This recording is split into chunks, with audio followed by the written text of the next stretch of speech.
Staff Sergeant Dale Kowalski had survived 3 tours in Afghanistan, 2 in Iraq, a marriage, and a timeshare presentation in Orlando. He was, by his own assessment, impossible to intimidate. So when the 9-foot alien warship landed in the middle of Fort Bragg and a creature that looked like a praying mantis wearing a business suit stepped out demanding to speak to the leader of this warrior caste, the Army, in its infinite wisdom, sent Kowalski. He walked out with a coffee mug that said "World's Okayest Sergeant" and a half-eaten granola bar.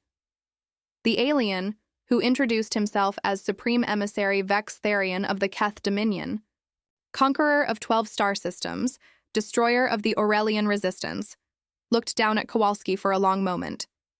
"You are the champion they send to face us?"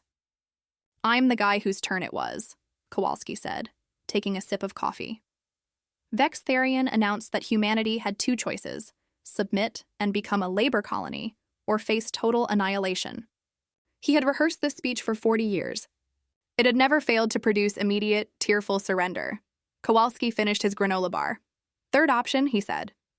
"You leave. We don't do anything about the 12 systems. Call it a free pass." The emissary's mandibles clicked, the Keth equivalent of confused laughter. "You are offering us a free pass?" "Look, pal," Kowalski said, "I've been trying to retire for 6 years. Every time I submit the paperwork, something blows up. Sometimes literally. You invade today, I am here until I'm 70. My knees hurt. My ex-wife will find out I re-enlisted. I am begging you to turn that ship around." Vex Therian had a species-wide reputation for reading sincerity. It was, frankly, his greatest skill. He looked at this small, soft, slightly hunched creature. No armor, no weapons, granola crumbs on his shirt, and felt something his species had no word for. Humans did. They called it pity.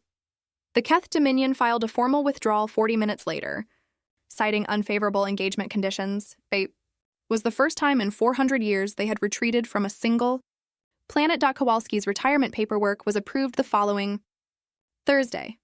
In the reason for discharge field, his commanding officer wrote only, "He's done enough,"